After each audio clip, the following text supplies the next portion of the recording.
प्यारे साथियों, आप सभी का प्रार्थना एजुकेशन में स्वागत है। मैं सुजीत कुमार। आज हम लोग स्टार्ट करेंगे, कुछ और प्रॉब्लम करेंगे।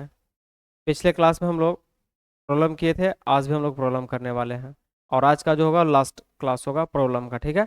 तो हम लोग एसी सर्किट में जो देखे थे, रेसिस्टेंस के बारे में, इंडक्टेंस के बारे में, कैपेसिटेंस के बारे में, और सबका पर्सनल कॉम्बिनेशन देखे थे। रेसिस्टेंस के साथ इंडक्टेंस का, इंडक्टेंस के साथ रेसिस्टेंस का, है ना। फिर कैपेसिटेंस, रेसिस्टेंस, फिर तीनों का कॉम्बिनेशन। तो आज का जो हमारा क्वेश्चन होगा, ये तीनों कंबाइंड करें से रिलेटेड कॉम्बिनेशन होगा, ठीक है। यानी रेजोनेंस से रिलेटेड प्रॉब्लम होगा। इसके पिछले वाला क्लास में हम लोग किए थे, रेसिस्टेंस इंडक्टेंस के साथ कॉम्बिनेशन था, रेसिस्टेंस कैपेसिटेंस के साथ कॉम्बिनेशन था, है ना। तो आज का जो क्लास होगा उसमें हम लोग जो प्रॉब्लम लाए हैं, देर ना करेंगे, स्टार्ट करेंगे जल्दी।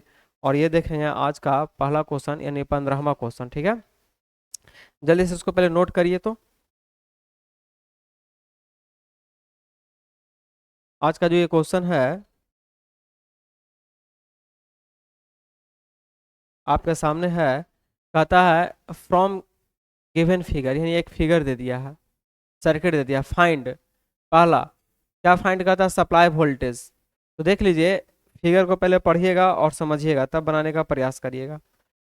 आर एल सी तीनों सीरीज में जुटा हुआ है। आर के पास रेसिस्टेंस 10 ओम है, एल के पास कुछ नहीं दिया हुआ, ना एल की वैल्यू है ना एक्सएल की वैल्यू है। एक्सएल कहने का मतलब इंडक्टिव रिएक्टेंस, एक्सी का मतलब कैपेसिटिव रिएक्टेंस। ना रिएक्टेंस की वैल्यू है, रिएक्टेंस का यूनिट क्या होता है? ओम। जिस प्रकार से रेसिस्टेंस बिहेवियर करता है ना, रोकने का काम करता है, उसी प्रकार से उसका भी है, रोकने का काम है, ठीक है। तो उन दोनों का वैल्यू नहीं दिया है, ना ही एल की वैल्यू दी है ना ही सी की वैल्यू दी हुई है ना। तो आर एल सी सर्किट है। आगे क्या देखते हैं इस फिगर में ही? तो अच्छा, एक ऐसे लटकाया हुआ, यानी ये एक वोल्ट मीटर है। ये क्या है? ये वोल्ट मीटर है ना। ये रीडिंग दे रहा है 100 वोल्ट, यानी इसके पास भी एक वोल्ट मीटर लगा दिया। यहाँ पर कितना वोल्टेज रीडिंग दे रहा है वो यहाँ पर दे दिया है, 200 वोल्ट। और सी के पास क्या वोल्टेज रीडिंग हो रहा है वो भी यहाँ पर दे रखा है, पता है इसमें। और सप्लाई वोल्टेज क्या है वो हमको मालूम नहीं। हमको पहला क्या बोला है कि सप्लाई वोल्टेज बता दीजिए, कितना यहाँ से सप्लाई वोल्टेज दे रहे हैं। दूसरा सवाल क्या क्या है? The voltage across L C combination is. L C के पास क्या कॉम्बिनेशन हो रहा है वोल्टेज का, वो भी हमको बतला दीजिए। और तीसरा बोला क्या जी कि reactive component of the line current is. Reactive component पूछ रहा है कि इसमें कुछ करंट जा रहा होगा, है ना। उस करंट का रिएक्टिव कंपोनेंट क्या होगा? देख लो, हम एक बार मैं बता दे रहा हूँ, बात को समझ लो। एसी करंट पढ़ेंगे, इसमें एक्टिव कंपोनेंट भी होगा और रिएक्टिव कंपोनेंट भी होगा, ठीक है। वो वोल्टेज का भी हो सकता है, करंट का भी हो सकता है, और पावर का भी हो सकता है ना। Active part, reactive part, clear. तो देखिए इसका सॉल्यूशन हम लोग कैसे करेंगे, आगे बढ़ेंगे, सॉल्यूशन करेंगे। सबसे पहले बोला सप्लाई वोल्टेज, तो देख लीजिए, आप याद करिए series RLC circuit, series RLC circuit, है ना। तो सीरीज आरएलसी सर्किट याद करते होंगे आप लोग, तो उसमें देखिएगा series RLC circuit, series RLC circuit, series RLC circuit, ठीक है। ये था रेसिस्टेंस, इंडक्टेंस, कैपेसिटेंस।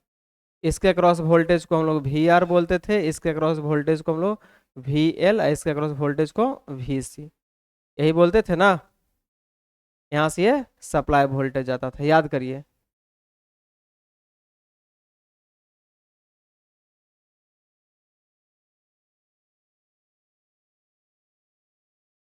क्लियर। ये है आर, ये है एल, ये है सी। आर एल सी हो गया।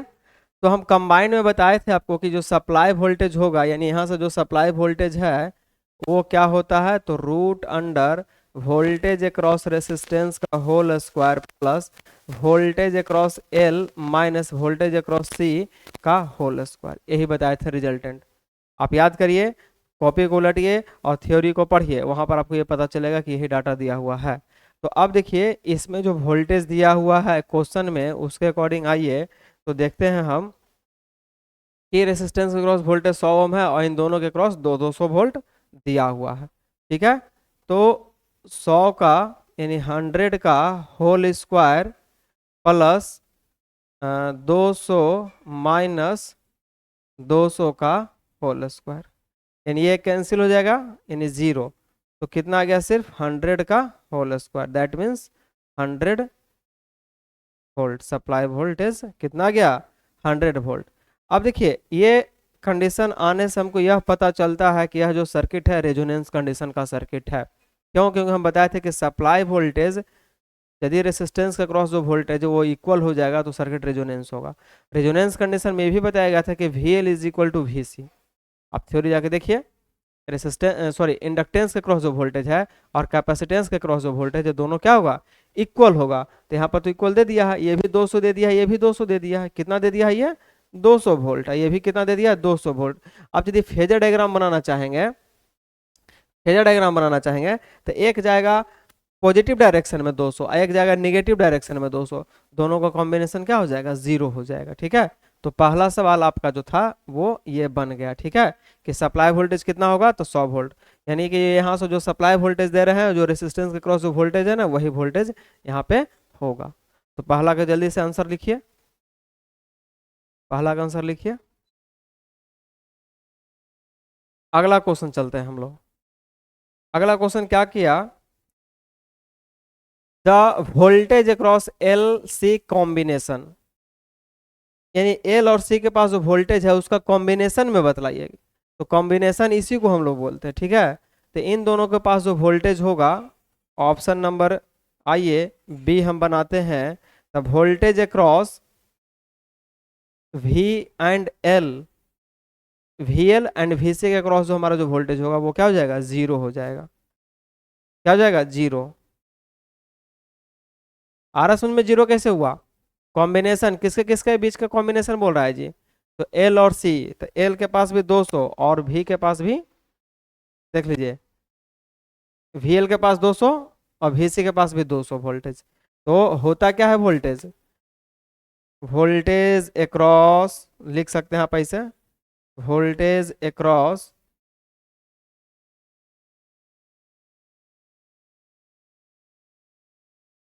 L and C, V L minus V C, अर्थात 200 माइनस 200 अर्थात 0, 0 वोल्ट। आया समझ में, क्या गया, 0 वोल्ट। नोट करिए इसको। थर्ड नंबर में क्या पूछा, थर्ड नंबर में पूछ रहा है, बहुत अच्छा क्वेश्चन है, reactive component of line current, यानी इस सर्किट में सबसे पहले लाइन करंट निकालिए आप, इस सर्किट में लाइन करंट निकालिए।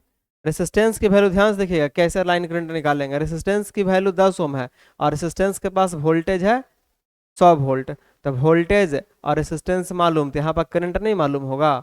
और सीरीज सर्किट है, ये मत समझना कि वोल्ट मीटर लगा हुआ है तो कोई पैरेलल सर्किट बनेगा, नहीं, यहाँ पर दर्शा रहा है कि वोल्ट मीटर लगाए हैं, वोल्ट मीटर लगाए हैं, वोल्ट मीटर लगाए हैं, लेकिन सर्किट सीरीज है। तो यहाँ से करंट जो जा रहा आई, इसकी वैल्यू निकाल लीजिए आप। तो जब वैल्यू इसका निकालिएगा तो आई इज इक्वल टू क्या आ जाएगा, आई का वैल्यू क्या आ जाएगा, 10 है और 100 है ना। थर्ड में हम लोग क्या निकालने वाले हैं, करेंट। पहले लाइन करंट निकालेंगे, लाइन करंट, लाइन करंट का मतलब सर्किट का करंट, यानी कितना है वोल्टेज और कितना है रेसिस्टेंस। तब वोल्टेज है 100 वोल्ट और रेसिस्टेंस है 10 ओम, कट जाएगा तो कितना आ जाएगा, 10 एम्पियर करंट आ गया। अब ध्यान से देखिएगा, ये सर्किट कैसा है, ये सर्किट रेजोनेंस कंडीशन का है।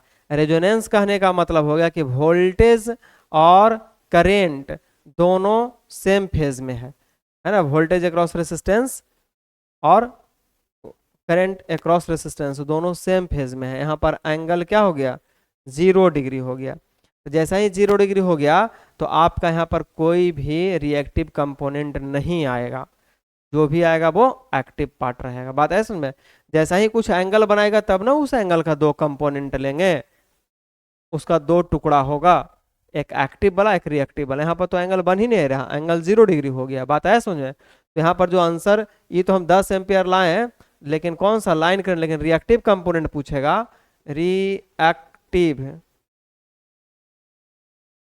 Component of line current is zero. क्या हो जाएगा? जीरो। तो पूछेगा क्यों जीरो हुआ, तो बता दीजिएगा कि प्योरली रेसिस्टिव सर्किट है, प्योरली रेसिस्टिव सर्किट है। तो कैसे पता चल गया रेसिस्टिव सर्किट है? तो हम देख लिए कि वोल्टेज अक्रॉस एल और वोल्टेज अक्रॉस सी इक्वल है, यानी रेजोनेंस का कंडीशन है। रेजोनेंस का कंडीशन जब होता है तो वो प्योरली रेसिस्टिव सर्किट कहलाता है। जब रेसिस्टिव सर्किट हो गया तो फेज एंगल 0 डिग्री हो गया। जब फेज एंगल 0 हो गया यानी वोल्टेज करंट सेम फेज में है, कोई एंगल नहीं बना है, तो कोई एक्टिव कंपोनेंट, सिर्फ एक्टिव होगा, कोई रिएक्टिव कंपोनेंट नहीं होगा। क्लियर?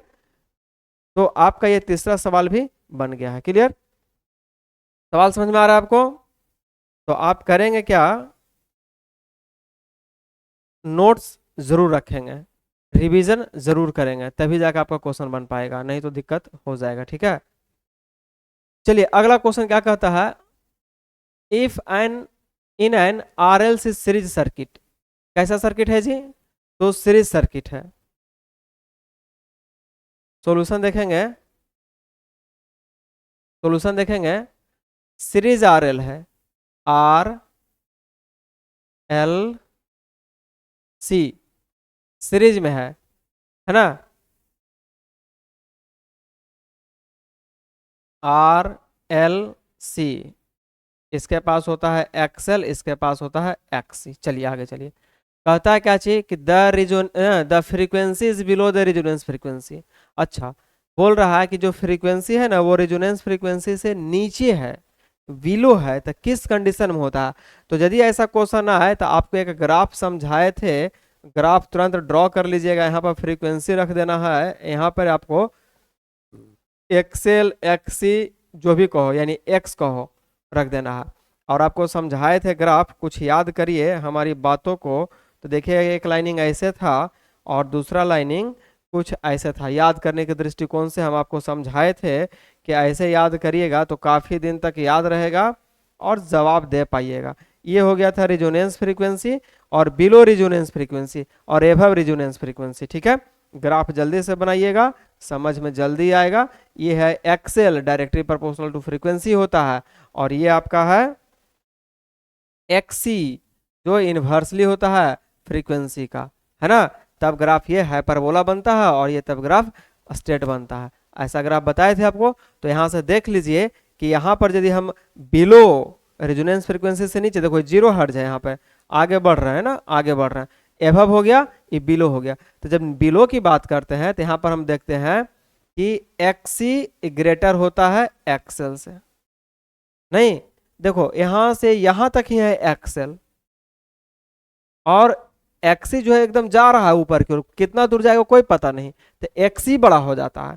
और एभव में जब जाएंगे हम लोग तो एक्सएल ग्रेटर हो जाएगा एक्सी से, क्योंकि जैसे यहां से बढ़ेंगे तो देखिए नीचे की ओर आ रहा, नीचे आते तो ये सट जाएगा फ्रीक्वेंसी वाला ग्राफ में, लेकिन सटता नहीं है, लेकिन ये एकदम स्ट्रेट फॉरवर्ड जाता रहेगा। ठीक है, तो एल की वैल्यू यहाँ ज्यादा हो जाएगा, यहाँ सी की वैल्यू ज्यादा हो जाएगा। तो सी का वैल्यू जब ज्यादा हो जाएगा तो लीडिंग नेचर होगा, लीडिंग, यहाँ क्या हो जाएगा, लैगिंग।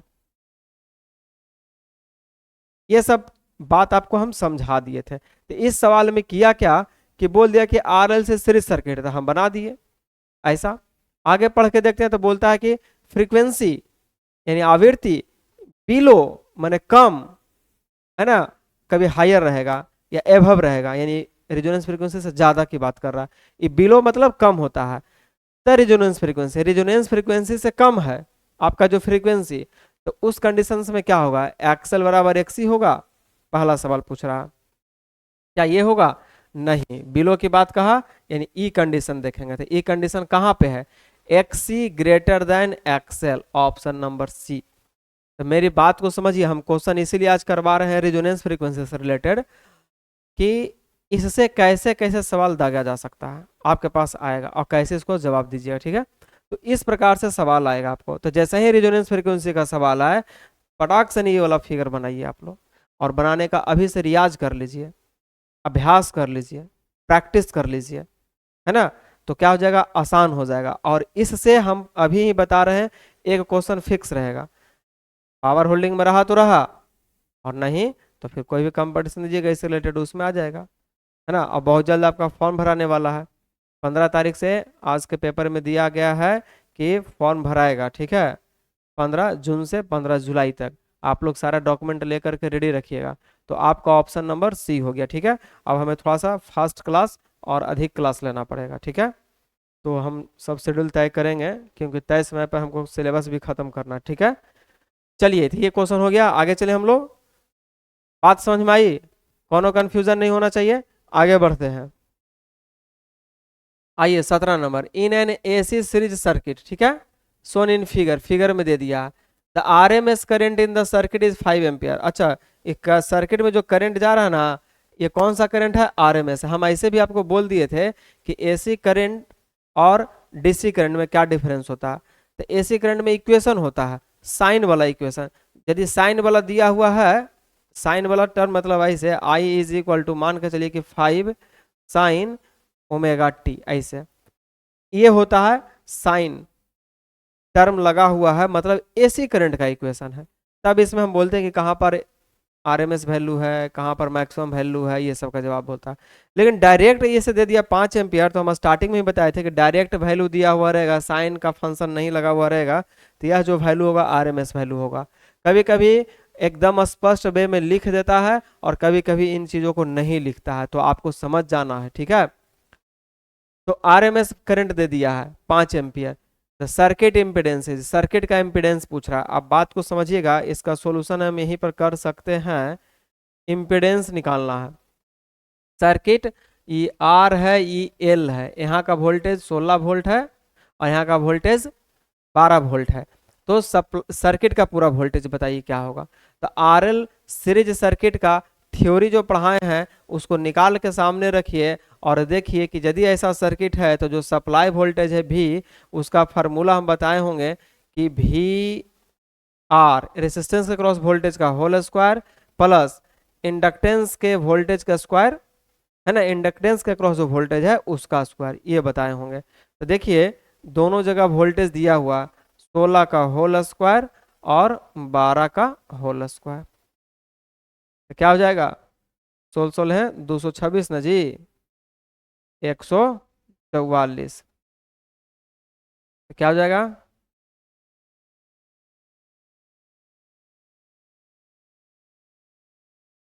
ये आ गया कितना? 370, है ना।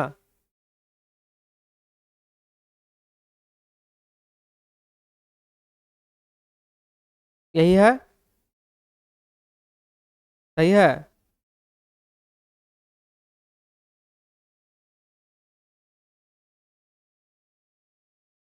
सॉरी 256 होता है, हमारे पास 226 लिख दिया। देखिए कैसे मिस्टेक हो रहा है, कैलकुलेशन में थोड़ा ध्यान देना।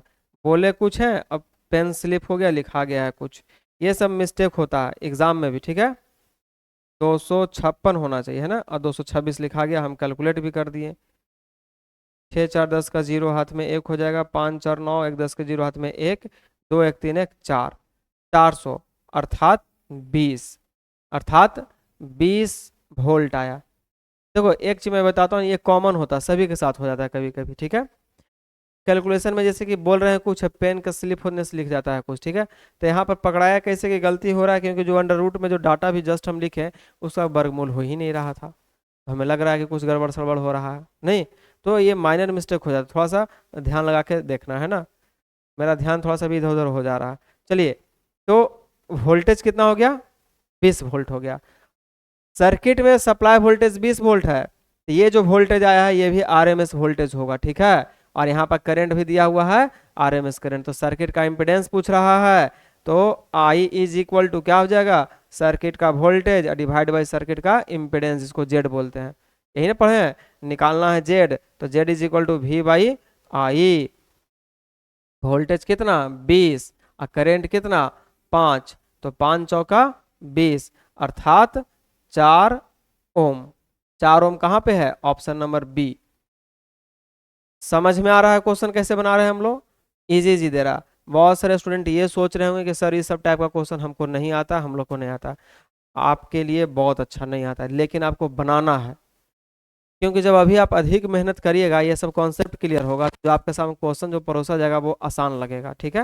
लेकिन यदि हम आसान क्वेश्चन बता दें कि चलो बाबा यही सब आएगा, लेकिन एग्जाम में यदि वो नहीं आया तो हो सकता है कि आप हमको भर भर के घर आइएगा, नहीं कि सर क्या क्या पढ़ा दिए। लेकिन इसको आप बनाइए, मैं बार बार बता रहा हूँ, इसको आप बनाइए, और जब बनाइएगा तो आपका कॉन्सेप्ट क्लियर होगा। उसके बाद ये पावर होल्डिंग है, इसका जस्ट बाद यूपीपीसीएल आएगा, इसका जस्ट बाद झारखंड भी आने वाला है ना, पावर होल्डिंग कंपनी से। यहाँ होल्डिंग बोलते हैं, सभी जगह का अलग अलग नाम है। उत्तर प्रदेश में यूपीपीसीएल बोलते हैं, है ना। झारखंड में झारखंड विद्युत वितरण करके कंपनी का नाम है।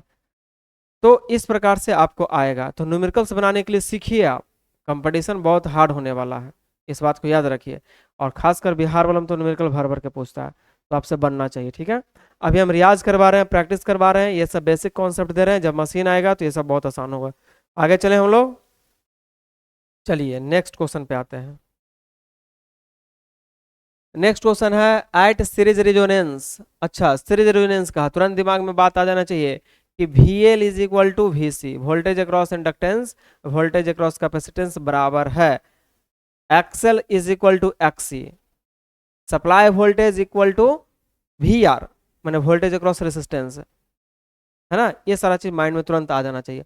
वोल्टेज अक्रॉस L और C इज, पूछा क्या कि वोल्टेज जो है L और C के पास क्या होगा। पहला option equal to the applied voltage, नहीं, इक्वल टू अप्लाइड वोल्टेज इन दोनों के पास नहीं होगा। लेस देन अप्लाइड वोल्टेज, ये भी नहीं। Much more then applied voltage, ये होता है। अच्छा, अभी हम ये थ्योरेटिकली में सिर्फ बता दिए कि ये होता है, तो बहुत सारे स्टूडेंट को ये लगेगा कि सर कैसे बोल दिए कि ये होता है। तो इस पर हम कुछ क्वेश्चन यदि इस टाइप का बना लें, देखिए यही चीज फर्क होता है, मेरी बात को समझ आइए। अभी आपके लिए इसी टाइप का क्वेश्चन दे देगा, लैंग्वेज वाला। इसके पहले भी जो क्वेश्चन कराए हैं हम लोग, जो बना रहे हैं, उसको लैंग्वेज में भी लिखा जा सकता है, तो आपको याद करना होगा। जैसे अभी हम कैसे बोले कि आप इसको याद कर लीजिए, लेकिन इसी पर यदि हम क्वेश्चन करवा दें आपको एक दो कि वोल्टेज निकालिए, तो आपको पता चल जाएगा। तभी जस्ट इसके पीछे वाला जो क्वेश्चन बनाए हैं, आइए उस क्वेश्चन पर आ जाते हैं हम लोग, और तब आपको दिखाते हैं कौन सा क्वेश्चन था। ये था, आप बताइए ये जो सप्लाई वोल्टेज था ये कितना निकाल के लाए थे हम लोग, 100 वोल्ट। और देखिए वोल्टेज अक्रॉस एल और वोल्टेज अक्रॉस सी, तो वोल्टेज अक्रॉस जो एल है इंडक्टिव रिएक्टेंस, यानी कि इंडक्टेंस के अक्रॉस जो वोल्टेज है 200 वोल्टेज है, तो सप्लाई वोल्टेज से ज़्यादा है कि नहीं।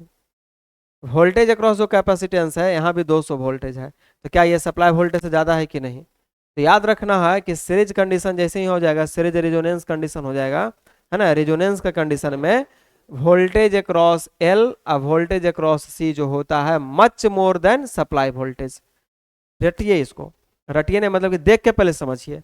इसके जो क्वेश्चन को हम करवाए अभी, उसमें लैंग्वेज लिख दिया है यहीं से, है ना। तो जो विद्यार्थी यहाँ पर अच्छा से समझ गया होगा, उस विद्यार्थी के लिए ये क्वेश्चन आराम हो गया होगा। क्या लिखा है कि एट सीरीज रेजोनेंस, बहुत अच्छा, सीरीज रेजोनेंस के कंडीशन में वोल्टेज अक्रॉस एल और सी, इंडक्टेंस और कैपेसिटेंस के क्रॉस जो वोल्टेज हो रहा है वो बतलाइए। तो अभी आप देख लिए कि ना इक्वल होता है ना कम होता है, ज्यादा होता है। 100 वोल्टेज सप्लाई कर रहे थे, रेसिस्टेंस के क्रॉस भी 100 वोल्टेज, लेकिन उन दोनों के पास 200 वोल्टेज आ गया, तो much more then applied voltage. Applied जो करिएगा वोल्टेज बना उससे क्या हो जाएगा, ज्यादा रहेगा। बात समझ में आई। देखिए कैसे थ्योरी में क्वेश्चन लिख देता है। तो न्यूमेरिकल्स हम इसीलिए करवा रहे हैं, जब बनाइएगा तो आपको ध्यान रहेगा, तो क्लियर हो जाएगा। आगे बढ़ते हैं अब हम, समझ में आ रहा है कुछ। अब कहता है सीरीज रेजोनेंस सर्किट मैग्नीफाई। अच्छा, सब रेजोनेंस का ही क्वेश्चन रख दिए हैं। सीरीज रेजोनेंस है तो सर्किट को, सर्किट के किस चीज को मैग्नीफाई करता है। मैग्नीफाई मतलब समझ रहे हैं, बढ़ाना, मैग्नीफाई उसी को कहते हैं। तो सर्किट के वोल्टेज और करंट को क्या करता है, मैग्नीफाई करता है। आया समझ में। इस समय रेजोनेंस का कंडीशन में इंपेडेंस की वैल्यू मिनिमम और करंट की वैल्यू मैक्सिमम हो जाती है। ये किसको किसको मैग्नीफाई करेगा जी, वोल्टेज को भी और करंट को भी, यानी बोथ। ऑप्शन नंबर सी। अब इस पर हम क्वेश्चन भी करा सकते थे, लेकिन क्वेश्चन अभी नहीं करवाए हैं, आपको डायरेक्ट ये थ्योरी वाला रख दिए हैं। बात को समझिए, इतना समझे होंगे, ये समझ में आ जाएगा। क्लियर हुआ। किस चीज को मैग्नीफाई करता है, तो वोल्टेज को भी और करंट को भी मैग्नीफाई करता है। आगे चले हम लोग, करंट मैक्सिमम हो जाता है यानी बढ़ ही गया। अब वोल्टेज भी आप देख ही रहे हैं, वो भी क्या हो जाता है, ज्यादा हो जाता है। आगे चले, last question 20 number, when the supply frequency is more than the resonance frequency. बहुत अच्छा, रिजोनेंस फ्रीक्वेंसी से ज्यादा है in a series AC circuit, then the circuit is, circuit क्या होगा, तो जल्दी से वही वाला ग्राफ बना करके, या उसी ग्राफ का ये क्वेश्चन है, ये फ्रीक्वेंसी, ये हो गया एक्स, एक्स बोल दिए मैंने, एक्सएल भी और एक्सी भी इसमें शामिल है, ठीक है। तो ये कॉम्बिनेशन और ये कॉम्बिनेशन, ये हो गया XL directly proportional to frequency, और ये हो गया XL, sorry XC inversely proportional to frequency. ऐसा जरूर लिखिएगा तो आपको याद रहेगा। अब देखिए यहीं पर आपका होगा क्या चीज, रेजोनेंस फ्रीक्वेंसी।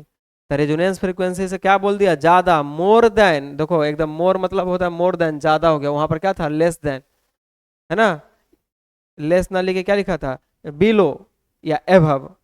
छोटा छोटा मीनिंग है, कौन नहीं जानता है, बिलो मतलब नीचे, एभव मतलब ऊपर। तो यहाँ पर क्या कर दिया, मोर देन बोल दिया, एभव ना बोल के मोर देन बोल दिया, यानी रेजोनेंस फ्रीक्वेंसी से ज्यादा। तो हम यहाँ पर आके खड़ा हो जाएंगे। तो जब यहाँ पर आके हम खड़ा होते हैं, जैसे ही थोड़ा सा आगे बढ़ते हैं तो देखते हैं क्या चीज, कि एक्सएल ग्रेटर है एक्सी से, तो सर्किट क्या हो गया, एल का नेचर ज्यादा हैवी है, एल प्रभावी है यहाँ पे, है ना, तो इंडक्टिव नेचर का हो गया, सर्किट क्या हो गया, इंडक्टिव। ऑप्शन सी, समझ में आ रहा है कि नहीं आ रहा। तो इस टाइप का क्वेश्चन ऐसे आएगा। ये आपका हो गया, सॉल्यूशन बना करके ग्राफ लिख दीजिए और एक ग्राफ से यहाँ पर आंसर लगाइए। क्लियर, तो जल्दी से इसको नोट करिए। तो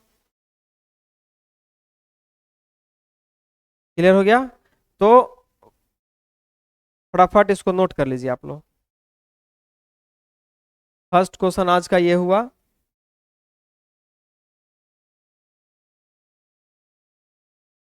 सेकंड क्वेश्चन आज का ये रहा। इन सारे चीजों को, इन सारे थियोरेटिकल पॉइंट को एकदम नोट रखेंगे माइंड में। तीसरा क्वेश्चन आज का, और ये चौथा क्वेश्चन,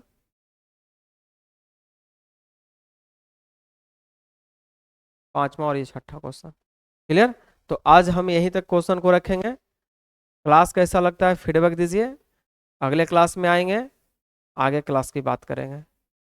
मिलते हैं अगले क्लास में। थैंक यू, जय हिंद।